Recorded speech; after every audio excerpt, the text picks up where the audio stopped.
pour l'international gabonais Daniel Cousin sur les terrains européens, de Martigues au Mans, en passant par Lens, Glasgow Rangers, Hull City et Larissa. J'avais beaucoup de rêves quand j'étais jeune à Marseille, que je voyais la Ligue 1, en fait la Ligue 1 qui était la D1 à l'époque. Je disais j'aimerais un jour jouer à ce niveau-là. Donc le jour où j'ai commencé à jouer en Ligue 1 avec Le Mans, commencé à fouler les pelouses de la Ligue 1, j'ai eu un sentiment de fierté en fait, fier de moi, mais fier aussi pour ma famille, pour mon père.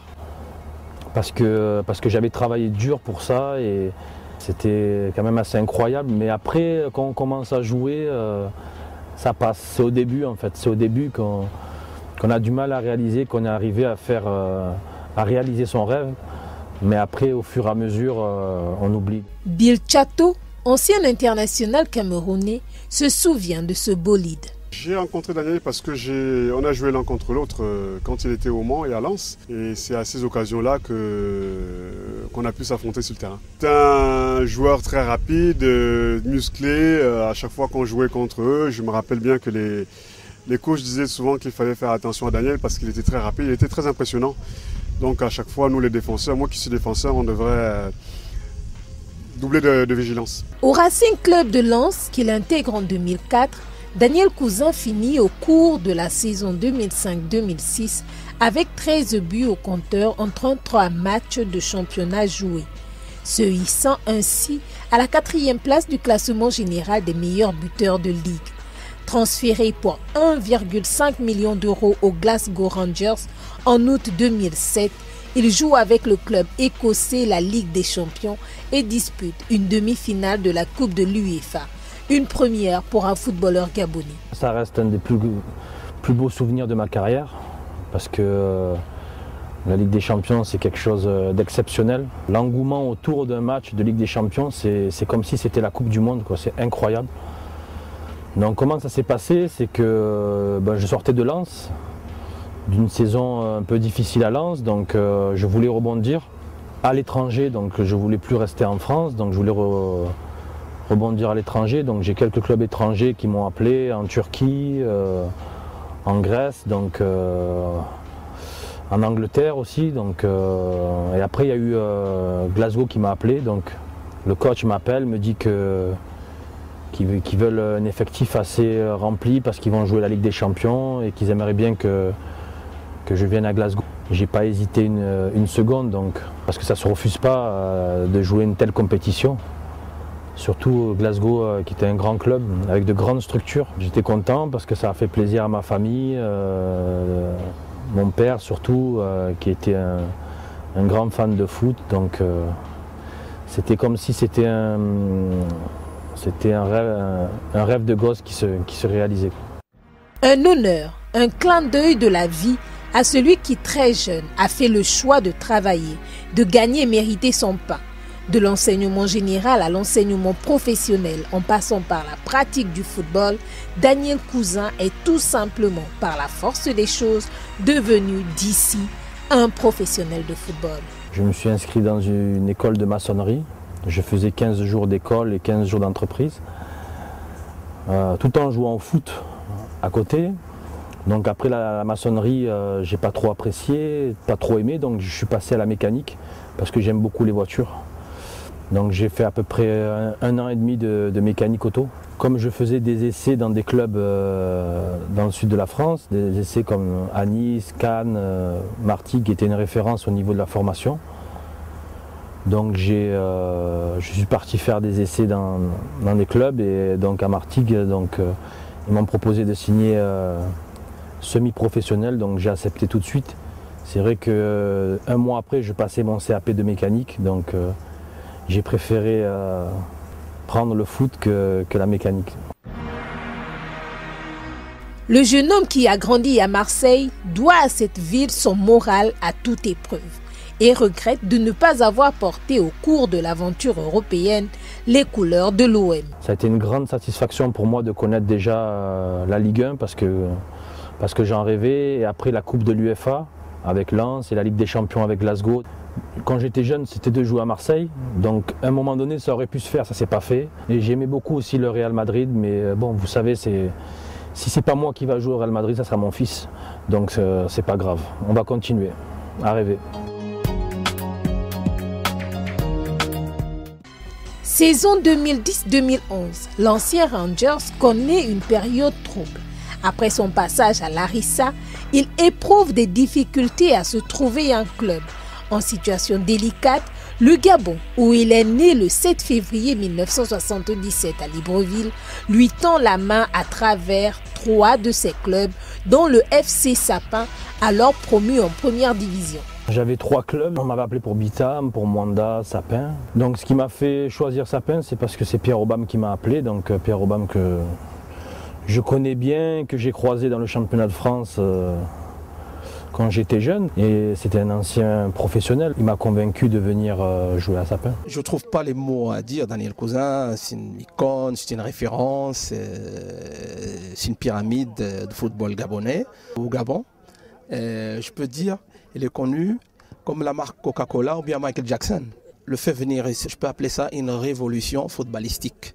Parce que vu le vécu de Daniel Cousin et tout, et accepter de venir, quand on est monté en première division, on n'avait pas ces installations, on s'entraînait dans le sable. Mais le monsieur a accepté vraiment de venir donner ses expériences et son vécu aux enfants. Donc, honneur redevable à Daniel Cousin. L'ancien attaquant de Lens n'a pas hésité à rentrer au Gabon, offrir ses services. Et si c'était à refaire, je ne vis pas avec les regrets. Si j'ai accepté de venir, je savais qu'au Gabon, le football, c'était différent de l'Europe. Il fallait que je fasse encore beaucoup plus de sacrifices. Mais ça me fait plaisir d'être là pour partager mon expérience. Même si rien n'est parfait, mais maintenant on est dans un championnat professionnel et chaque année on va progresser. Je pense que si c'était à refaire, je le referais un peu différemment, mais je le referais quand même. Un an après son retour au pays et quelques mois après la Coupe d'Afrique des Nations que le Gabon a co-organisée avec la Guinée équatoriale, le football gabonais se professionnalise. Si Cousin était rentré au pays pour trouver du temps du jeu avec le FC Sapin et mériter sa sélection pour la CAN Orange 2012, avec la professionnalisation de la discipline, celui qui a connu la Ligue 1, la faveur des supporters écossais et les chaudrons osera le challenge de la nouvelle formule du championnat d'élite. Ils sont nombreux à reconnaître le courage de DC et le crédit que sa présence a accordé à ce pari audacieux des gouvernants. C'est très important pour le pays déjà, parce que venir finir sa carrière, prendre une décision comme ça dans son pays, c'est quelque chose déjà de très très bien. Déjà le championnat n'était pas pro avant, donc il est quand même venu. Et il a choisi de venir à Sapin. Donc pour certains Gabonais qui sont à l'extérieur, ils peuvent faire autant. Parce que c'est déjà un exemple. Il a joué beaucoup. Et en Europe, il a beaucoup joué. Donc c'est l'un des premiers Gabonais à jouer la Champions League. S'il est revenu au pays, c'est bien, c'est important pour nous. Et pour le football gabonais aussi, ça nous a mis en haut. Tout comme moi, c'est vrai que les choses ont fait qu'on se retrouve ici. Et je pense que c'est une bonne chose pour nous, les Africains qui avons beaucoup joué en Europe, qu'on vienne un peu ici au pays donner toute notre expérience aux jeunes Gabonais. Je pense qu'il a été un précurseur dans ce championnat professionnel. Et ce qu'il faut retenir, c'est ça. Le fait qu'il soit venu a inspiré beaucoup de jeunes, a motivé beaucoup de jeunes à aller vers l'avant. Mais le chantier, une œuvre n'est jamais finie. Donc aujourd'hui, on est dans les prémices, ça fait que 2 ans que ce championnat professionnel existe. Nous sommes encore dans les prémices. Et si les choses vont dans le bon sens et que ce championnat professionnel prend de l'ampleur, on se souviendra aussi que c'est parce que Daniel Cousin avait accepté ce défi-là que finalement le championnat professionnel gabonais espère un jour le meilleur d'Afrique. Donc moi je pense qu'il a pris une bonne décision, il était en fin de carrière. On lui a fait ce projet-là pour son pays, une fois de plus. il a participé à une œuvre salutaire pour les générations futures. Depuis le 19 octobre 2012, le championnat est donc professionnel. Le pays doit cependant faire face aux réalités et exigences du professionnalisme. Pour Daniel Cousin, le premier pas est toujours difficile. Passer professionnel du jour au lendemain, c'est pas facile. Ici, ils ont eu l'habitude de travailler d'une certaine façon depuis des années, donc c'est pas du jour au lendemain qu'on devient professionnel. Ça s'apprend, c'est un métier. Et moi, je suis confiant. Je suis très confiant. C'est vrai que la première année, c'était un peu délicat, mais on va progresser chaque année. Et j'espère qu'on arrivera à attirer aussi des anciens joueurs de Ligue 1 ou Ligue 2 en France pour pouvoir mener encore un peu plus d'expérience et pouvoir progresser. Aux perturbations que connaît le National Foot s'ajoutent les vicissitudes du football gabonais en général. Si l'élection du nouveau bureau de la FIGAFOOT a mis un terme au suspense d'une année, l'absence d'un coach de septembre 2013 à avril 2014 est toujours à l'ordre du jour et le capitaine des Panthères est sensible. C'est important d'avoir un coach pour pouvoir préparer bien les matchs amicaux, mais c'est important d'avoir une bonne fédération aussi. Une bonne fédération, un bon ministère, des bons dirigeants. Donc il y a eu beaucoup de changements à ce niveau-là. Et je pense que le football gabonais en avait besoin. Parce que ces dernières années, c'était pas trop ça. On a eu beaucoup de problèmes en équipe nationale pour l'organisation, pour plein de trucs. Donc on voyait que par moments c'était un peu amateur. Donc je pense que il est temps de changer de cap. De changer de cap, ça veut dire de faire un grand changement. Le grand changement, ça commence déjà à la fédération de mettre des gens ambitieux, des gens qui sont professionnels, des gens qui vont apporter un plus à l'équipe nationale. Notamment, c'est grâce déjà au chef de l'État qui a de grandes ambitions au niveau du foot, du sport en général, mais du foot pour le Gabon. Donc déjà, ça doit nous booster ça. Que déjà le président de la République soit derrière nous, ça doit nous booster. Donc on a largement les moyens de faire du haut niveau. Dans le passé, on a fait beaucoup d'amateurisme. Je pense qu'on doit tourner la page et rentrer dans le haut niveau. Et ça commence déjà par les dirigeants. Maintenant, les dirigeants, c'est à eux de faire le bon choix pour trouver l'entraîneur adéquat à l'équipe nationale. C'est vrai que moi, je suis agréablement surpris que l'équipe nationale, la fédération, reçoit beaucoup de candidatures. Beaucoup de gens ont vu la CAN, ont vu le Trophée des Champions, ont vu le Brésil venir ici. Et beaucoup d'entraîneurs veulent venir maintenant entraîner le Gabon. Parce qu'ils savent aussi que le patron est derrière tout ça. Et quand pour avril, certaines rumeurs l'annoncent sélectionneur des Panthères, Daniel sourit. Mais il n'est pas preneur. Poisson d'avril ou pas? Moi je l'ai vécu comme un poisson d'avril, ça m'a bien fait rire. Parce que, mais ça me fait plaisir qu'on pense à moi. Mais en même temps, il ne faut pas aller plus vite que la musique. C'est vrai qu'il y a beaucoup de gens qui me disent Daniel, tu dois prendre ci, tu dois prendre ça. Je pense que chaque chose a son temps. Bientôt ma carrière de joueur va se terminer. Donc il faut faire une formation pour devenir entraîneur. Entraîneur, il y a beaucoup de gens qui pensent que c'est la même chose que joueur, donc ça n'a rien à voir. Ça n'a rien à voir, c'est un autre métier, c'est tout à fait différent. On voit très bien actuellement Zidane qui passe ses diplômes d'entraîneur. Si lui le passe, donc c'est une leçon d'humilité qui montre à tout le monde. Je dois faire mes classes. Les diplômes d'entraîneur, ça dure 3 ans, donc en attendant, j'espère que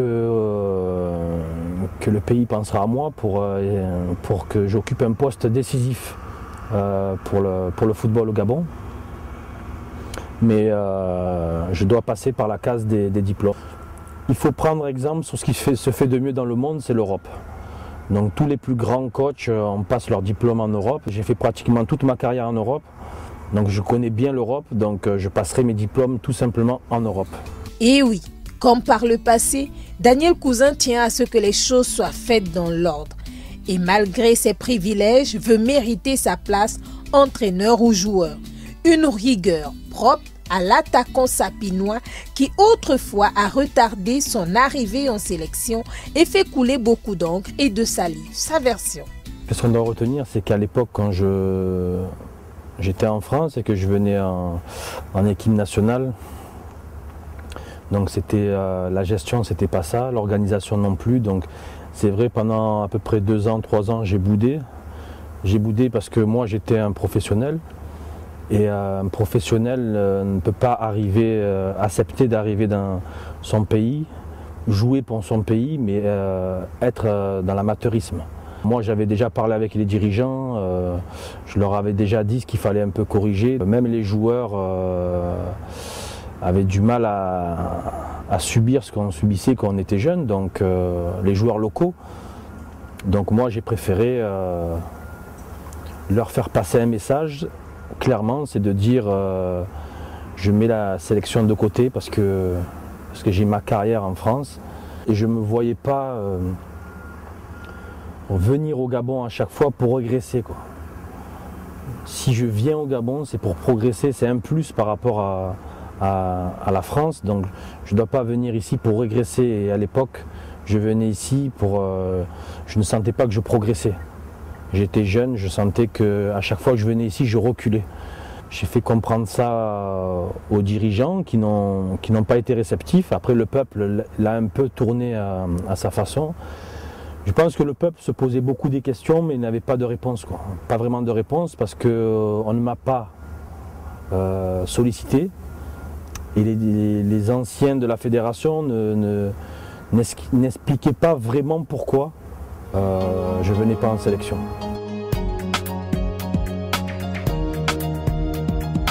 Avec la famille du football gabonais, hier, les dirigeants fédéraux sous l'ère Nganjas et à des moments, ses coéquipiers à l'exemple d'Eric Moulungi, où lors du CHAN 2014 en Afrique du Sud, les relations ont été parfois tendues, mais l'international professionnel dans l'âme a chaque fois fait fi de tout cela. Moulungi, c'est clair que sur le terrain, des fois, ça allait pas, mais ça c'est le sport, c'est comme ça. De partout, c'est pareil. Après, jouer un rôle du grand frère, oui, bien sûr. J'avais beaucoup plus d'expérience que certains jeunes, donc je dois transmettre mon expérience et je dois aussi aider à les faire progresser. Après, c'est clair qu'ici, des fois, en Afrique, en général au Gabon, c'est pas la même culture du professionnalisme qu'en Europe. Donc des fois, par moment, il y a des problèmes de comportement, d'attitude, ce qui s'est passé un peu en Afrique du Sud pendant le CHAN. Donc, après, il y a certains joueurs qui sont réceptifs, qui arrivent à comprendre tout de suite. Après, il y a certains qui n'arrivent pas à comprendre encore. Donc, parce qu'ils sont jeunes et parce qu'ils sont têtus, qui pensent qu'ils connaissent tout. Donc, mais il ne faut pas s'énerver dans ces moments-là, il ne faut pas s'énerver. Il faut juste leur faire comprendre gentiment, mais sûrement. Et après, ceux qui voudront adhérer, ils adhèrent et ils vont continuer. Ceux qui ne vont pas adhérer, ils se mettront sur le côté tout seuls. Et quand la relève s'exprime, il est admiratif. Ce qui nous manquait en fait depuis des années, moi je suis persuadé que sur un groupe de 23 joueurs en équipe nationale, il faut un minimum de 11-12 joueurs qui puissent avoir l'expérience européenne pour justement revaloriser le niveau, remonter le niveau de l'équipe nationale. C'est ce qui se passe actuellement. C'est vrai qu'il y a une année, je suis venu en équipe nationale, j'étais pratiquement le seul qui évoluait. Maintenant, il y en a beaucoup plus. Ça va mener beaucoup plus d'expérience et ça va déclencher, je pense, quelque chose de positif au niveau des fans, au niveau des dirigeants et de l'équipe nationale. Il y a beaucoup de gens qui veulent me comparer avec Pierre-Emerick alors que on doit être dans la continuité dans le football. La continuité, c'est que on doit faire toujours mieux. Je pense que quand le père de Pierre-Emerick, Pierre Aubameyang, a commencé à jouer en France au haut niveau, ça a dû pousser les autres aussi à vouloir aller jouer en Europe. Il y a eu Régis Manon aussi, il y a eu d'autres qui ont réussi à s'affirmer, peut-être un peu moins. Mais donc voilà, je sais qu'à un moment donné, Pierre me l'a dit que il s'est appuyé sur moi, sur ce que je lui disais, mes conseils. Donc, et ça doit l'amener encore plus haut. Et un jour, il y aura quelqu'un qui ira encore plus haut que Pierre-Emerick. C'est comme ça. Il faut être dans la continuité. Il ne faut pas essayer de comparer les gens. Non, pas du tout. Nous, on doit arriver comme je vous ai dit, un jour à avoir une équipe nationale avec 10-12 joueurs qui jouent au très haut niveau. Donc ça passe par là. Premier tour en sélection en 2000, puis engagé définitivement dans les rangs des Panthères en 2006, avec en bonus le brassard de capitaine sous les commandes d'Alain Giresse, l'arrivée plus tard dans le FC Sapin en 2011, le contact avec les populations, la fusion pendant la CAN 2012 font que Daniel Cousin a aujourd'hui tourné la page sur les déboires du passé. Je sais pas, mais en tout cas ça me fait énormément plaisir qu'il y ait de la reconnaissance pour moi au Gabon. Je pense que dans ma carrière j'ai toujours tout donné sur un terrain et chaque fois je suis venu en sélection aussi. Donc à un moment donné j'étais un des seuls qui jouait en Europe. Beaucoup de responsabilités étaient sur mon dos donc. C'est vrai qu'il y a eu des bons et des mauvais moments, mais j'ai toujours été là, j'ai toujours, quand ça se passait bien, j'ai toujours répondu présent. Je pense que c'est ça qui a fait avec le public, qui a créé peut-être des affinités donc avec les gens. Et c'est vrai qu'ici les gens sont humainement aussi chaleureux, un peu comme à Marseille. Et ils aiment bien aussi communiquer avec les joueurs. Donc moi je suis quelqu'un de très ouvert. C'est ce que les gens me disent souvent quand ils me croisent. Ils me disent qu'ils sont étonnés de pouvoir me parler aussi facilement. Je dis mais moi j'ai toujours été comme ça, donc j'ai toujours été quelqu'un d'assez simple. Donc parce que je pense que dans la vie il ne faut pas oublier d'où on vient. Donc et c'est ce que aussi les gens apprécient ici, c'est que je sois accessible, disons, aussi pour eux et qu'on puisse échanger. Et je pense que ce qui est très important aussi. Daniel Cousin, c'est une autre dimension du football gabonais. Quand on l'a côtoyé, on le comprend mieux. J'ai le souvenir d'un garçon rempli d'humilité. C'est ce qui caractérise les hommes les plus grands. Et d'une simplicité rare. Et puis, c'est ce qui a fait d'ailleurs qu'il puisse s'intégrer aussi facilement dans le groupe, qu'il ait été accepté dans le groupe. Et parce que lui-même, il a eu un comportement digne des plus grands. Et sans compter le talent, le talent qui était le sien, qu'on a découvert tous, c'était à Kango, qu'on a découvert tous à ce moment-là.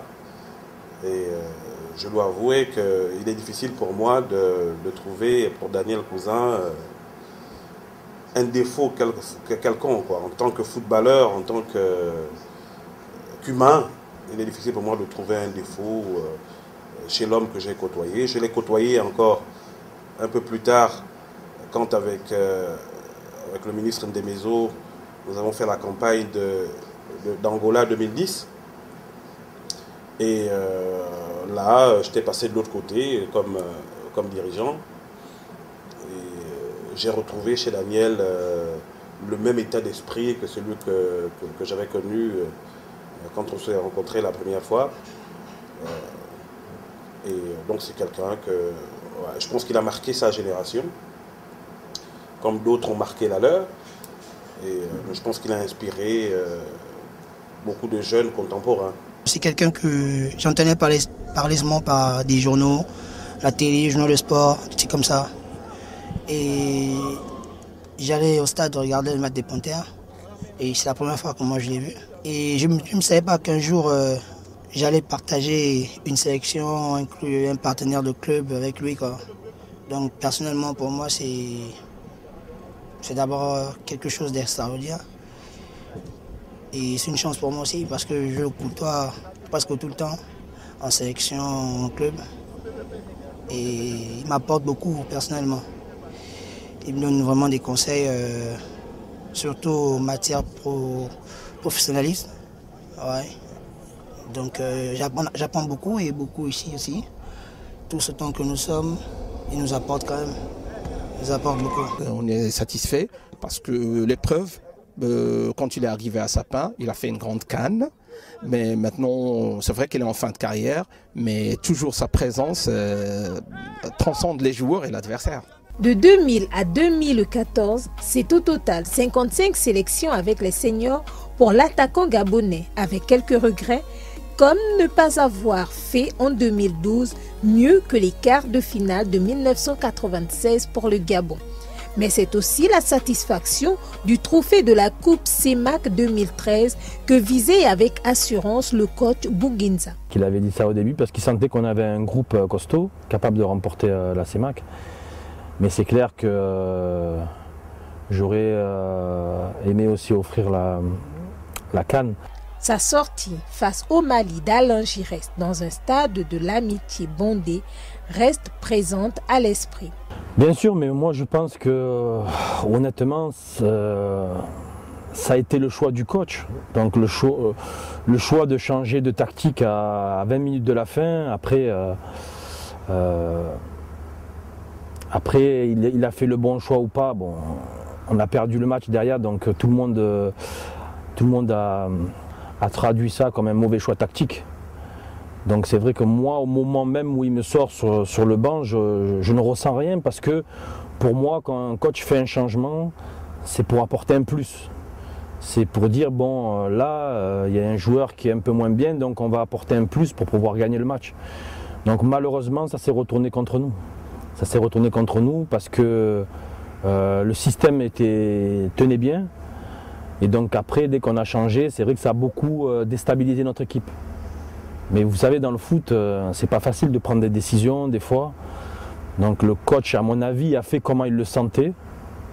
Même s'il a commis des erreurs, l'erreur est humaine. Après, Giresse, de son côté, a un peu plus senti le coup, a fait rentrer un attaquant. Donc ils ont fait la différence. Après, ça s'est joué au penalty.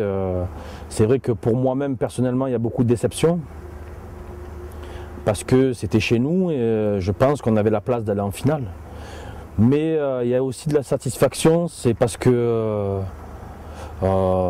c'était une grande fête et qu'il y a des joueurs qui se sont révélés, comme Poco, comme d'autres, Pierre-Emerick, qui se sont révélés. Et il y a eu, disons, un truc que moi j'avais jamais ressenti auparavant en équipe nationale, c'est qu'on a senti qu'on est tout le monde formé un bloc, une équipe, quoi.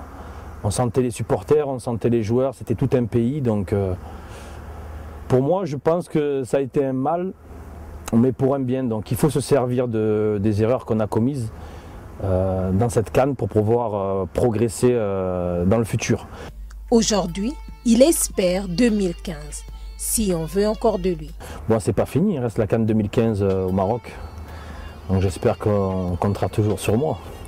Même si c'est que 15-20 minutes, je pourrais apporter ma pierre à l'édifice. Il ne s'agrippe pas aux crampons, mais il pense pouvoir donner encore et veut, comme qui dirait, miser le tout pour le tout afin d'offrir mieux que le trophée de la Coupe CEMAC 2013 qui a déjoué les pronostics et fait mentir ses détracteurs. Je pense que le football gabonais est dans une nouvelle ère en fait, avec cette CAN qui s'est passée, les nouveaux stades. Donc je pense qu'on n'est pas loin de réussir quelque chose de grand, donc que ce soit en tant que joueur ou en tant que dirigeant, je suis persuadé qu'un jour on va gagner une CAN parce que maintenant on a les moyens de faire quelque chose de grand, donc on a quelqu'un qui nous soutient de grand derrière nous, donc on a de grandes choses à en faire en équipe nationale, donc je pense que une future qualification pour la Coupe du Monde et une CAN, je pense qu'on a largement les moyens de le faire. Donc. En attendant, moins utilisé sur les terrains mais toujours dans les rangs, Cousin laisse exprimer sa sensibilité dans les œuvres sociales. Il est le président d'honneur de notre association, les footballeurs du Gabon. Il a accepté de faire partie de cette aventure-là et c'est l'occasion ici de lui dire merci également d'avoir accepté de jouer ce rôle-là. Et bon, de façon plus contemporaine, on a des pouvoirs en place qui mettent plus en lumière, qui favorisent le sport et les sportifs. Et c'est donc une occasion pour les plus grands de nos sportifs de s'engager dans la vie sociale, dans des œuvres humanitaires parce que l'environnement est plutôt adéquat. C'est vrai que c'était beaucoup plus... c'était pas le même état d'esprit dans les années antérieures. Et donc c'est un plus, c'est quelque chose qui caractérise l'homme aussi, qu'il est, parce que c'est quelqu'un de naturellement gentil, d'extrêmement amical, et je ne suis pas surpris par cet engagement, qui est une très bonne chose, parce que quand on est une personne publique, quand on est une personnalité, quand on est sollicité pour faire ce genre de choses, il ne faut pas hésiter. Ambassadeur de l'UNICEF et très souvent aux côtés de sa femme. C'est vrai que beaucoup me voient grand, costaud, mais je suis quelqu'un de très sensible. J'aime aider, que ce soit ma famille, les gens, les enfants, donc via ma femme. Donc on fait beaucoup de dons dans des orphelinats, des fois dans des écoles. C'est vrai que c'est elle qui s'occupe beaucoup plus de ça, parce que moi j'ai beaucoup plus le foot en tête. Mais ça me fait toujours plaisir de pouvoir aider. C'est vrai que j'ai eu la chance de réussir dans le foot, d'avoir une belle vie, mais il faut penser aux autres aussi. Pas tout le monde a la même chance que moi. Donc il faut penser aux autres de temps en temps, aider comme on peut. C'est vrai qu'ici au Gabon, beaucoup de gens me voient comme le sauveur. Mais on ne peut pas aider tout le monde. On essaie de faire comme on peut et de faire plaisir surtout aux enfants, parce que c'est très important. Et dès qu'on me propose quelque chose qui concerne les enfants, donc je valide tout de suite. De cet engagement, il garde le souvenir de la rencontre avec Edson Arantes do Nascimento, tout simplement Pelé. Rencontre durant la campagne CAN sans Sida à l'initiative de la Fondation Sylvia Bongo Ondimba. Ben moi, ça m'a fait énormément plaisir de le voir en vrai. C'est un moment de joie et on voit très bien que c'est quelqu'un de très simple et qui est venu aussi assister au match et venir défendre la cause de CAN sans Sida. Donc ça m'a fait plaisir de savoir que c'est quelqu'un de très ouvert. Et c'est vrai que quand il jouait, j'étais tout petit. J'entendais beaucoup parler, mais je me disais pas un jour que j'allais le rencontrer quoi, et discuter avec lui. Donc, comme quoi dans la vie tout est possible. Hein, donc, moi ça m'a fait plaisir. C'est des souvenirs inoubliables, ce genre d'événements. Donc, j'espère que ça se reproduira dans le futur. Daniel est conscient de son impact sur la jeunesse. Alors, il mène toutes les actions possibles et sensibilise pour l'épanouissement des jeunes. Je suis là pour transmettre un message et aider. Un grand conseil, déjà la première chose, je pense que pour un jeune, c'est écouter. Parce que c'est vrai qu'on est jeune, on n'écoute pas trop, on pense qu'on peut réussir tout seul. Et en fait, dans la vie, ou que ce soit dans le foot, on ne réussit pas tout seul. Il faut toujours s'appuyer sur des gens, surtout des gens qui ont de l'expérience, et surtout écouter les parents. C'est vrai qu'il y a beaucoup qui pensent que la famille n'a rien à voir avec le sport, mais la famille est très importante aussi. L'entourage, notamment le père, la mère. Donc le conseil que je peux leur donner, c'est aussi de croire, de toujours y croire, quoi. Avoir la volonté, toujours y croire. Il ne faut jamais rien lâcher. Parce que moi, c'est vrai, quand j'ai débuté en deuxième division, pendant un petit moment, j'ai traversé une mauvaise période, je me suis posé des questions, mais j'avais les anciens qui me disaient qu'il ne faut jamais se poser de questions. Il faut toujours croire en soi et avoir une confiance en soi-même illimitée. C'est en gros le message que je veux transmettre aux jeunes.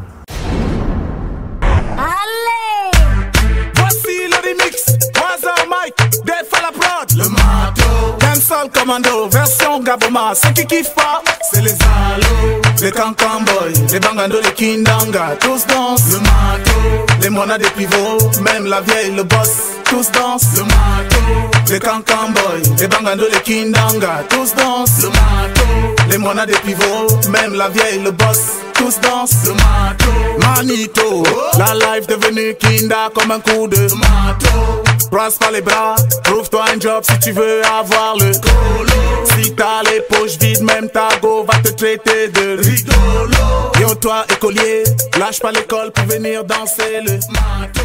Les diplômes d'abord, de nos jours même l'État ne fait plus.